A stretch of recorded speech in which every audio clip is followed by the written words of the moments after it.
Muy buenas tardes. Nosotros somos de la Universidad Estatal Península de Santa Elena, de la carrera de enfermería, y hoy nos encontramos específicamente en la asignatura de bioquímica dirigida por el químico farmacéutico Joao Rodríguez Lindao. El grupo número 7 está conformado por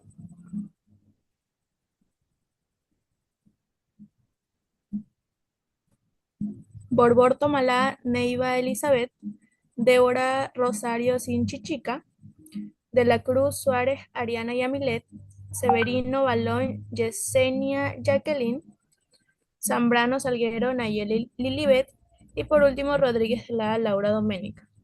Hoy vamos a estar presentando el caso práctico número 1, donde estaremos adquiriendo conocimientos médicos. Objetivos de aprendizaje. Aplicar los conocimientos de bioquímica al metabolismo de los lípidos y la función hepática. Comprender los mecanismos de la isiteria y las enfermedades hepáticas. Relacionar los resultados de los análisis clínicos con el diagnóstico de enfermedades hepáticas y desarrollar habilidades para la interpretación de datos y la resolución de problemas.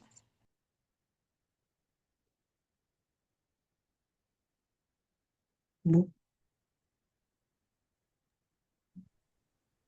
Aquí le vamos a dar un gusto, un saludo al profesional de la salud, el médico Salina Domínguez David, al cual le vamos a leer un caso clínico. Siguiente.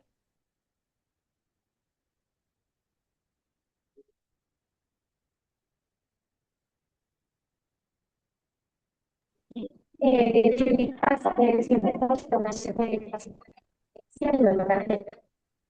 un paciente de 45 años que acude a urgencia con iglesia que lo racional que me podrá y no.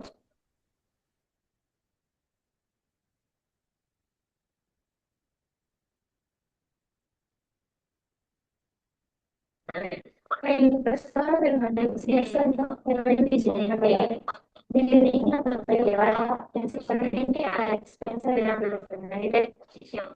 Transaminar y llevar enseñar la exacta y su fantasía y lo que lleva de una nación virana.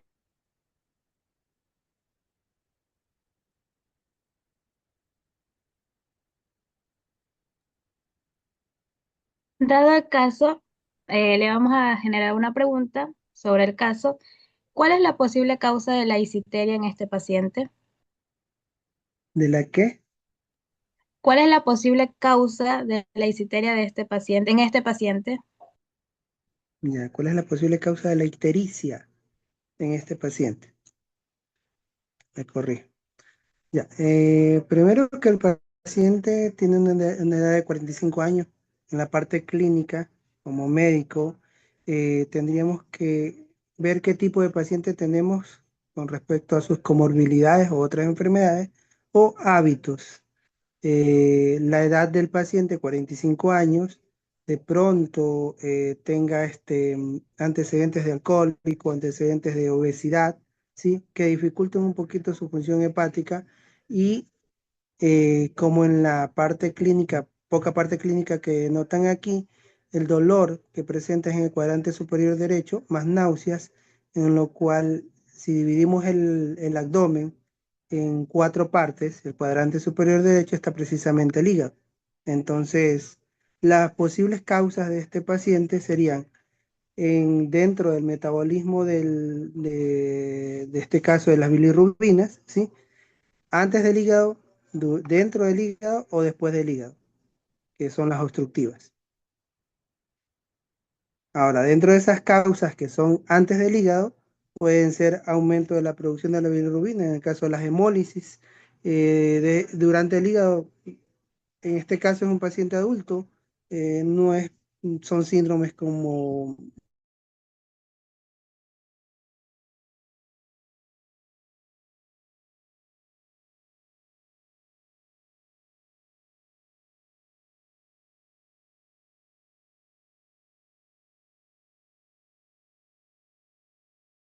biliares, las hepatitis intrahepáticas y las pancreatitis también pueden producir aumento de la ictericia por proceso inflamatorio obstructivo. Hola.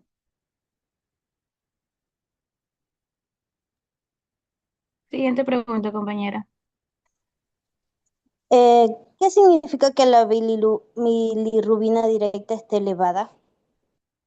Ya. Eh, Como le expliqué, las posibles causas principales son eh, como órgano principal aquí el hígado, ¿no? Dentro del hígado se metabolizan estas bilirrubinas que son de dos tipos. En este caso hablamos de, para términos bioquímicos, para términos de laboratorio, hablan de bilirrubina conjugada o no conjugada, ¿sí? En este caso, o bilirrubina directa o indirecta, ¿sí? En este caso, la bilirrubina directa, estamos hablando que para nosotros hablamos, la directa para nosotros es sinónimo de bilirrubina conjugada, ¿sí? O bilirrubina ya metabolizada. Básicamente lo que hace esta bilirrubina indirecta, llega al hígado, se metaboliza y sale como directa, ¿sí? Entonces el paso por el hígado de esta bilirrubina indirecta, que es prácticamente es insoluble, dentro del hígado se transforma en directa y se hace soluble. Y al ser soluble, es eliminada por la orina en un porcentaje mínimo y por las heces por un porcentaje muy alto. Entonces, al ver que nosotros esta bilirrubina que está elevada, que es la directa, quiere decir de que hay una obstrucción no previo al hígado, sino después del hígado. Puede ser obstructiva, como le dije, por lo general los cálculos, las colestasis intrahepáticas o colestasis en la vesícula o en los conductos biliares, colédoco, conducto hepático directo, o la ampolla de Bater o las pancreatitis pueden producir este tipo de hiperbilirrubinemia directa o conjugada o soluble. ¿Qué otras enfermedades podrían presentar síntomas similares? Similares estamos hablando del paciente de 45 años con náuseas y dolor en el cuadrante superior derecho, ¿sí?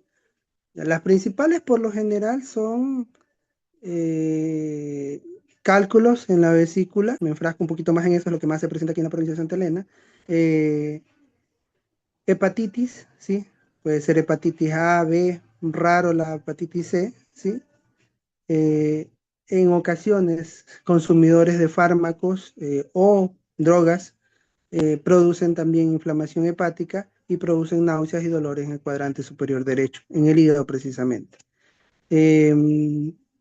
Hemólisis, un paciente accidentado, pierde mucha sangre por trasvasación, en ocasiones la infusión de sangre de otro tipo o del mismo tipo a veces produce mayor cantidad de hemólisis. La hemólisis es la destrucción del glóbulo rojo. Dentro del glóbulo rojo está las bilirrubinas, pero antes con un otro nombre, eh, que es un pigmento prácticamente, y esto hace que el paciente tenga elevación de la bilirrubina a nivel de la sangre, se manifiesta en las escleras de los ojos, en la piel, esta bilirrubinemia. Entonces las causas en sí son un poquito vagas porque no tiene mucha connotación clínica el cuadro clínico que me dan, pero sí son esas las posibles causas que les indico. ¿Qué ¿Verdad? exámenes adicionales solicitarías para confirmar el diagnóstico? Tenemos los principales, prácticamente los que nos dan aquí. Primero, como le indiqué, queremos saber qué tan afectado está el hígado, ¿sí? Y tenemos el TGO, el TGP o ALT-AST, que es lo mismo, ¿sí? En el cual están elevadas. Entonces estamos hablando que si hay una afección mínima o máxima de acuerdo al valor que tenga ese TGO o TGP, porque solo dice elevado, no qué tan elevado. Elevado, 100, 200, hasta 500. En caso de pancreatitis, esto se eleva demasiado, hasta llega a 900 mil miligramos sobre decilitro. Pero bueno, entonces hay una afección hepática porque los marcadores de función hepática están elevados, TGO y TGP. Hay una fosfatasa alcalina que está elevada, que significa obstrucción a nivel del hígado o a nivel después del hígado, si no antes. Y tienes también las bilirrubinas, en este caso directa elevada, que indica netamente o confirma el cuadro obstructivo. Entonces, tenemos un paciente con elevación de las bilirrubinas directas ya conjugada y orientemos a un paciente con una obstrucción, una colestasis intrahepática o extrahepática, ¿sí? En la cual, para descartar, para ver, confirmar esta sospecha clínica, lo primero que nosotros mandamos a hacer una ecografía, ¿sí? De las vías biliares, de ver cómo está este hígado, puede tener una cirrosis de pronto, o una hepatitis, ¿sí? De ahí, si en caso no encontramos nada, cálculos a nivel de la vesícula, cálculos en las vías biliares, eh, podemos mandar una tomografía para ver si es que los conductos intrahepáticos dentro del hígado también están obstruidos. Recordemos que tenemos fosfatasa alcalina elevada que nos indica que hay una obstrucción en alguna parte de esto, ¿sí? Entonces, ecografía y en posterior una tomografía.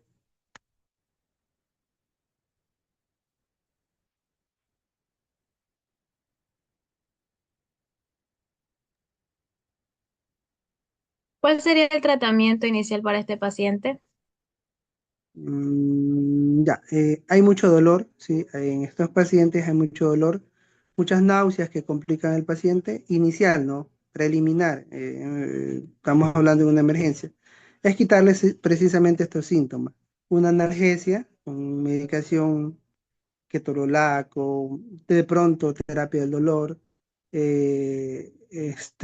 más un antiemético por vía endovenosa, hasta quitarle estos síntomas y tener el tiempo adecuado para confirmar estos laboratorios, confirmar una ecografía o posterior una tomografía. Este es el tratamiento inicial, como me dice usted, la actuación inicial, que deberíamos hacer con este paciente. Ya con la confirmación del el diagnóstico, con la ecografía, de pronto este tratamiento.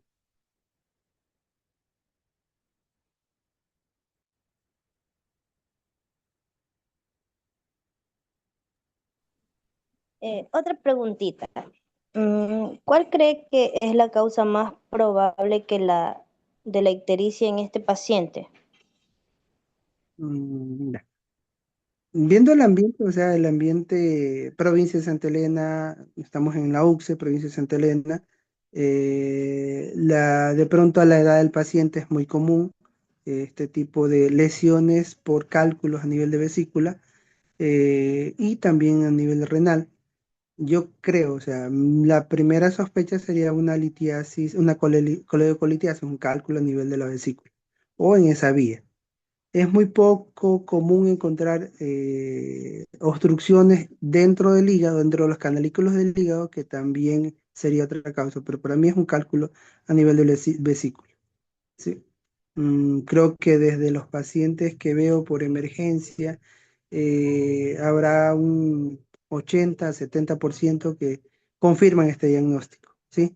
Rara vez es una pancreatitis que también tiene mucho que ver los cálculos o la obstrucción a nivel de cálculos. Pólipos a nivel de vesícula muy poco. Eh, Accidentes de tránsito, los pacientes que tienen accidentes en moto, a la larga suelen tener por la que en la emergencia vemos que el cacho, el timón, golpea a veces en la parte abdominal y superior derecha.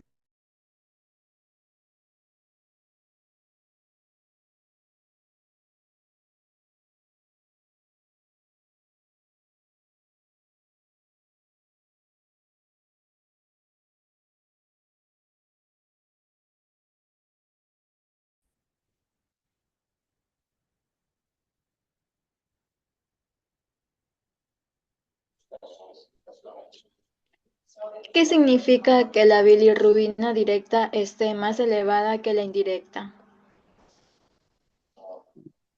Ya le respondí, pero bueno, ya. La directa, como digo, ya para ser un poquito más didáctico, la indirecta es la bilirrubina que llega hacia el hígado a metabolizarse, ¿sí?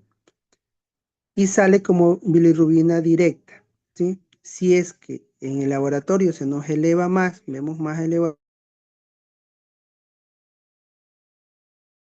directa, quiere decir que la lesión o es obstructiva posterior a la salida del hígado, ¿sí? O sea, quiere decir que netamente la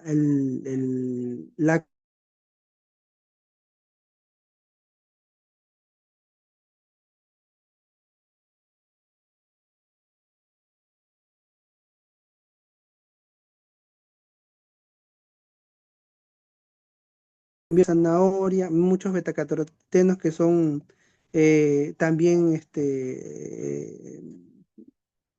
tiñen prácticamente no de bilirrubina en sí, pero de sí, de colorantes amarillentos hacia la piel y hacia las escleras, y comió una gran cantidad, podemos también confundirlo, pero con el examen de bilirrubina, directa e indirecta, nos damos cuenta de que el paciente tiene normal su cantidad de bilirrubina directa, entonces no es obstructivo, ¿sí? Es previo al hígado. Un ejemplo de esto. Entonces, solamente al saber que es directa, sabemos que es una bilirrubina que ya ha sido metabolizada en el hígado y que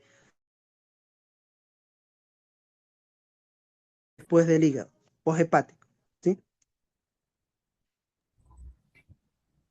Bien, siguiendo con las preguntas, ¿usted ha visto casos en los, usted ha visto casos en los que los síntomas sean atípicos o confundan el diagnóstico?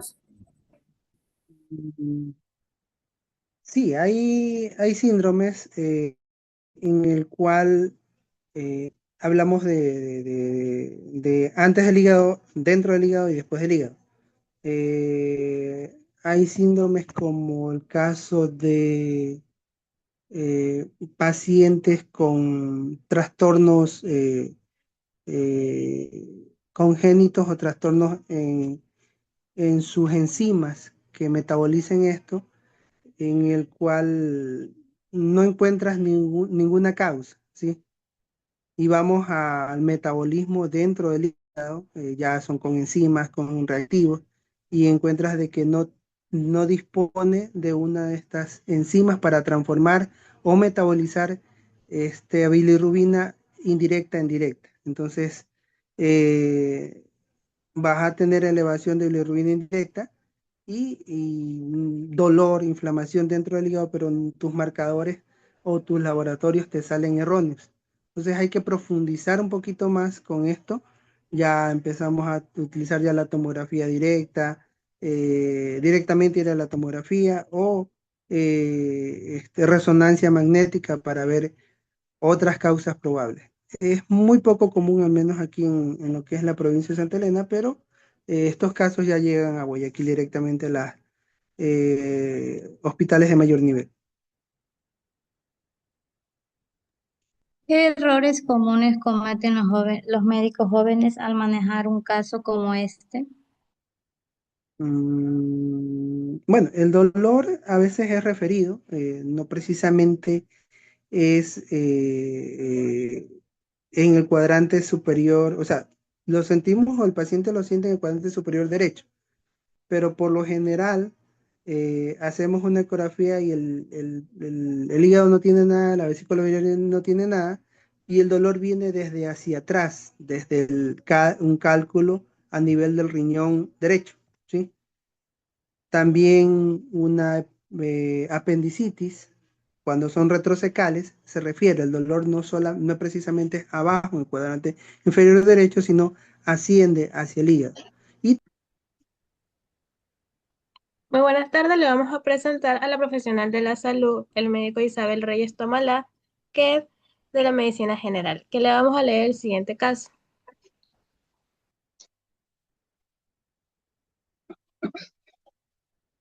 Bien, el paciente con ictericia y dolor abdominal Un paciente de 45 años acude a urgencias con ictericia, dolor abdominal en el cuadrante superior derecho y náuseas. El paciente con ictericia y dolor abdominal, obtenemos los resultados de los análisis de sangre, revelan los siguientes valores. Primero, bilirrubina total elevada, principalmente a expensas de la bilirrubina directa. Segundo, transaminasas elevadas, indicadores de daño hepático.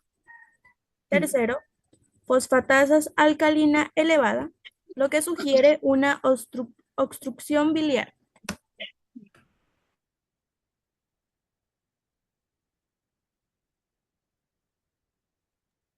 Bueno, mediante el caso le vamos a generar las siguientes preguntas. Ujú. ¿Cuál es la posible causa de la ictericia en este paciente? Ya. Buenos días con todos, ¿no? Analizando el caso y viendo desde el punto clínico, ¿no? Vemos un paciente ictérico. Eso es lo principal, ¿no? Ver la sintomatología del paciente, ¿ya? Y ver el estado del paciente. Entonces nosotros vemos un cuadro ictérico que está a expensa de lo que son las bilirrubinas directas, como ya lo explicó en el caso, ¿no? Eso una vez ya teniendo los resultados, los exámenes, pero a simple vista que nosotros vemos un paciente ictérico, un paciente con dolor abdominal, especialmente en el cuadrante superior derecho, analizamos lo que es la anatomía, ¿no? ¿Qué es lo que se encuentra localizado ahí en ese sitio de dolor? Entonces vemos que la localización me indica hígado, que puede ser una patología hepática, y bien lo dice que están las ALT, ST, transaminasas elevadas, y pues también puede ser la ictericia, un aumento de lo que es la bilirrubina, entonces algo está obstruyendo lo que es la vía biliar. Y como se hizo el estudio de lo que es la fosfatasa alcalina, entonces nos da un indicativo de que hay algo obstruyendo en lo que es la vía biliar. Entonces, aquí viendo todo lo que es la patología, la sintomatología y viendo lo que es la anatomía, pues estamos ante un cuadro de, presuntamente, ¿no? De una obstrucción biliar por el cuadro que me presenta, más los exámenes que están, ¿no? Elevados, fosfatasa alcalina, bilirrubina y las ALT y las transaminasas como tal, ¿no? Entonces sí, pero aquí para poder llegar a un diagnóstico definitivo toca hacer igual otros estudios, ¿no? Para que me den para poder yo dar un tratamiento definitivo. Buenos días. ¿Está clara o alguna pregunta con relación a eso? O sea, la ictericia en sí como tal está porque hay una obstrucción en la vía biliar, porque la bilirrubina directa, esa va desde el hígado, ¿verdad? Ya está la conjugada, va del hígado a lo que es el intestino. Entonces, como esta no puede fluir tranquilamente, o sea, hay algo que lo está obstruyendo, por eso se encuentra aumentada. Y provoca la ictericia como tal.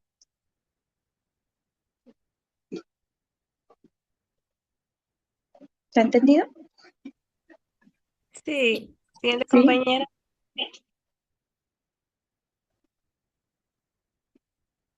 ¿Qué significa que la bilirrubina directa esté elevada?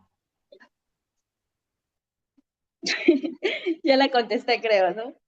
Ya, o sea, la bilirrubina indirecta, esta es una, o sea, en sí, no sé si lo que es el producto de la degradación de los glóbulos rojos, ¿no? Es la bilirrubina que se une con otros enzimas. Entonces, cuando la bilirrubina directa está elevada, quiere decir que no hay un flujo adecuado de la bilirrubina, o sea, algo está obstruyendo, que por ende, como no va a haber el flujo adecuado, se va a aumentar y lo vamos a ver aumentado en lo que es la sangre. O sea, hay algo que no está permitiendo que la bilirrubina directa fluya, ¿no? Ya listo. Siguiendo con la tercera pregunta, ¿qué otras enfermedades podrían presentar síntomas similares? Wow. Medicina es muy amplio, ¿ya? Medicina es muy amplio. Entonces, nosotros solamente en ver al paciente podemos sospechar de algunas causas, ¿no? Pero es la sintomatología como tal y los estudios los que nos van a indicar qué es lo que tenemos. Similares, Por ejemplo, si yo le decía antes, ¿no? Si veo un paciente que está ictérico, hay un problema a nivel de bilirrubinas, a nivel hepático, y una de las que se asemejan a tal es la hepatitis, una hepatitis viral, porque también me va a dar ictericia, también me va a dar dolor en el cuadrante superior y derecho, a diferencia de fatiga, ¿no? Fatiga que también me da lo que es la hepatitis viral. Pero aquí nos diferencia encima son los exámenes, porque en hepatitis viral lo que más se elevan como tal son las transaminasas. La fosfatasa alcalina es poca o se va a encontrar casi que normal. Ya, a diferencia de la obstrucción biliar, que aquí sí vamos a encontrar una fosfatasa alcalina elevada. Otra enfermedad, pues podría ser la colangitis, que es una inflamación a nivel de lo que son las vías biliares, muy similar, dolor abdominal, náuseas, similar, una pancreatitis, ¿ya? Recuerden que también la pancreatitis puede estar dada por una obstrucción de cálculos biliares, ¿no? Dada por una estenosis pancreática también. Entonces puede ser pancreatitis, incluso pacientes con cirrosis también podremos encontrar aquí, ¿no? O alguna alteración hepática, todo en relación a lo que es el hígado. Uh-huh.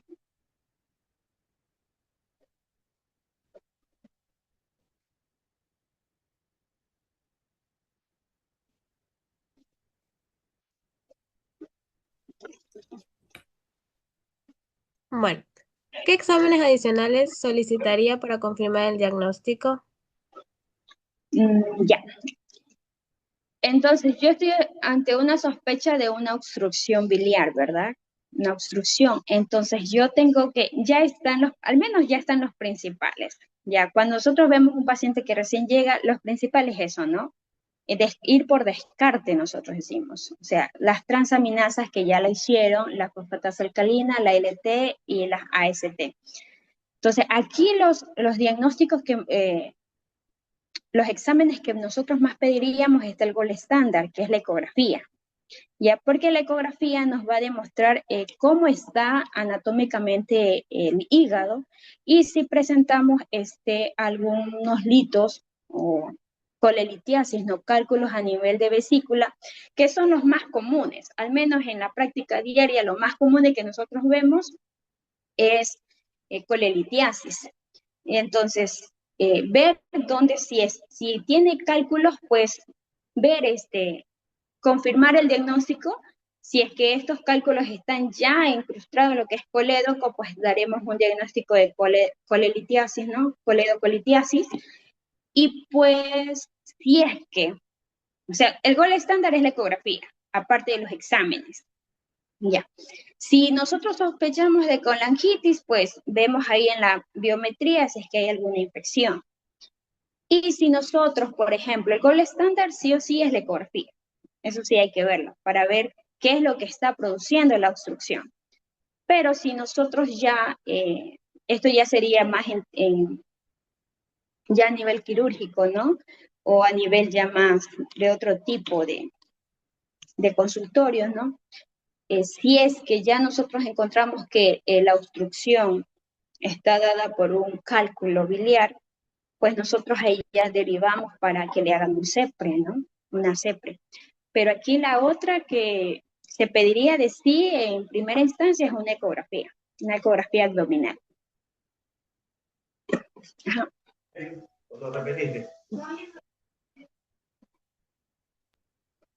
¿Cuál sería el tratamiento inicial para este paciente? Ya, el tratamiento inicial. El paciente nos llega con dolor. El paciente no aguanta, al menos cuando es obstrucción biliar, por cálculos biliar, es un dolor intenso que el paciente grita. Entonces, la primera que nosotros daríamos inicialmente, antes de llegar al diagnóstico definitivo, sería dar tratamiento sintomático, bien para el dolor y para las náuseas, que en este caso lo presenta, para el dolor, hidratación, porque si nosotros no hidratamos a ese paciente podemos llegar a alguna complicación. Eso sería, y reposo, pues, ¿no? Reposo, mantenerlo vigilado, eso de ahí. tratamiento sintomático e hidratación y mantener lo que es en vigilancia con un reposo como tal.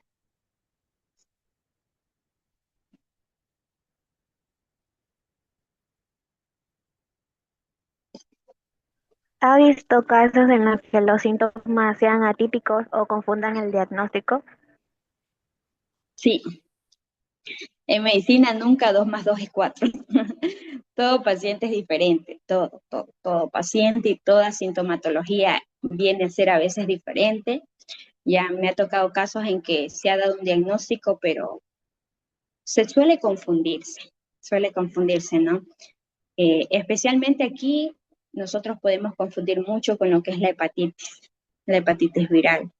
Entonces, en muchos pacientes que hay veces tienen dolores leves, ya, dolores leves, pacientes que con ictericia, por ejemplo, pacientes con hepatitis que no presentan ictericia, hay otros que sí los presentan, otros que presentan menos dolor, pero tienen ictericia, ¿ya? En la obstrucción también hay pacientes que presentan ictericia y otros no. O sea, sí hay muchos casos, ¿no? Entre ellos la más común, hepatitis atópica, ¿no? Que son las hepatitis atópicas o las obstrucciones atópicas. Sí encontramos cuadros que nos pueden hacer confundir de patologías. Ok. ¿Qué errores comunes cometen los médicos jóvenes al manejar un caso como este? A ver, yo me considero joven todavía. A ver, ¿qué errores? Como ya le decía, ¿no? En medicina nunca 2 más 2 es 4. O sea, siempre hay que ir de lo más común a lo más complicado, ¿ya? Y a veces uno de los casos, quizás de los casos que a veces podemos, es que a veces decimos, ya esto ya me lo sé, es esto. Pero a veces nos saltamos de ciertas cositas, ¿no? Que quizás podemos estar dando un mal diagnóstico, ¿ya? Entonces, a veces es importante la historia clínica, muchachos, ¿ya? Historia clínica del paciente bien detallada. ¿Por qué? Porque a veces puede haber algún antecedente del paciente que yo me estoy pasando y puedo llegar a un diagnóstico erróneo. Una buena historia clínica, preguntando, ¿no? Si usted sufre de algo, alguna enfermedad, le han operado de algo, toma alguna medicación, porque recuerden que hay medicamentos hepatotóxicos, ¿ya? Entonces, si yo por algún motivo me olvido cierta cosita, puedo estar confundiendo el diagnóstico, ¿no? Por ejemplo, si ha estado expuesto a algo, entonces, hacer una buena historia clínica es lo principal. ¿Ya? Ustedes analicen bien el ojo clínico, que es ver al paciente detalladamente qué es lo que él más presenta. Podemos estar dando la indicación de una enfermedad y la historia clínica, al preguntar cada detalle de qué es lo que presenta, cuándo, a qué hora se presentó el dolor, qué tiempo tiene el dolor, se irradia el dolor, si toma alguna medicación como tal. Eso, a veces quizás por el apuro, ¿no? Hay veces que tenemos un paciente tocándonos ya la puerta que a veces se nos olvidan, se nos pasan a pequeños detalles que nos pueden llevar a un diagnóstico diferencial. Entonces, eso, ¿no? No hacer a veces una buena historia clínica o a veces no pedir los exámenes adecuados, ¿ya? O sea, me voy solamente con que, el paciente puede tener tal enfermedad, solo pido estos exámenes, pero me olvido del diferencial, ¿ya? Porque hay otras enfermedades que se parecen. Entonces, a veces fallamos en no pedir los exámenes adecuados para tal sintomatología o patología. Y otra, pues, está el no conocernos a veces, ¿no? Que sí nos ha pasado, ¿ya? A veces como que se nos olvidan pedir tales exámenes porque a veces no conocemos la relación que tiene un examen con otro.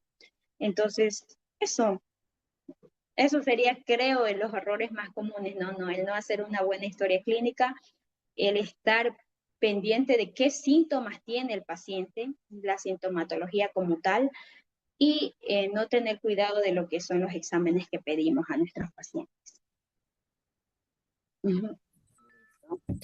Bien, ¿Cómo se relacionan los valores de transaminasas y fosfatasas alcalina con el tipo de daño hepático biliar? Ya. Fosfatasa y bilirrubina. Transaminasas. Transaminasas. Ya. Las transaminasas, cuando yo pido a un paciente con transaminasas y estas se encuentran elevadas, a mí me da indicación que hay una falla hepática. Algo está pasando en el hígado.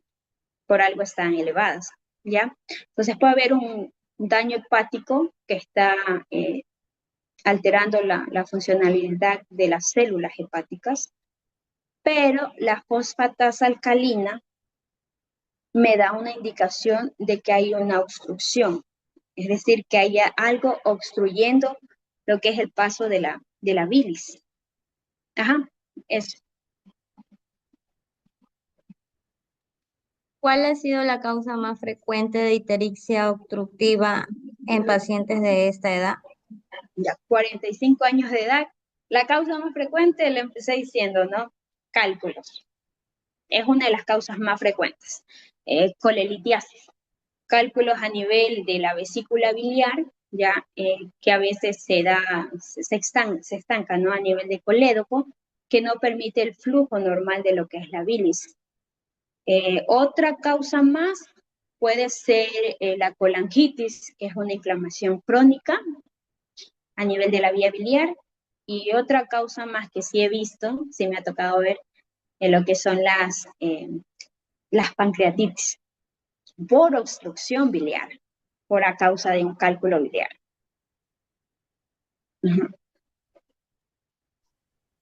¿Cómo diferencia clínicamente una hepatitis aguda de una obstrucción biliar antes de tener los resultados definitivos?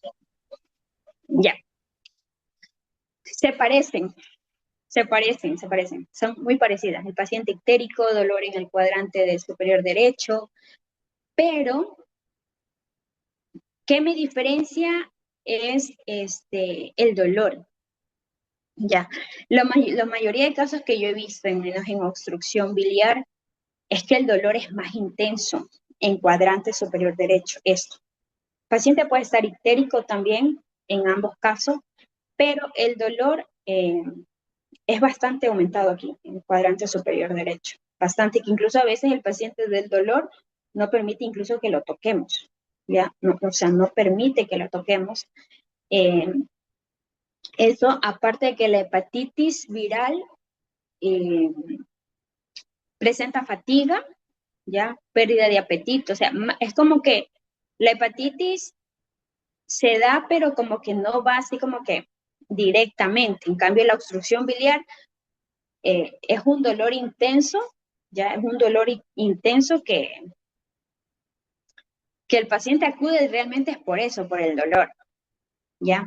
Pero hepatitis, el dolor en algunos suele ser intenso, pero en otros suele ser como que más leve, ¿ya? Y los pacientes dicen, no, es que, mire, lo que mi paciente viene, está amarillo, dice, sí, está amarillo el paciente. Entonces, yo no lo veo normal, dicen las pacientes. Entonces, como que eso es más el diferencial, ¿no? El dolor, el dolor como tal. Ajá, pero hay que estar pilas porque, ya les digo, son similares. Aquí lo que nos ayudan son los exámenes como tal y la ecografía como tal. Ujú.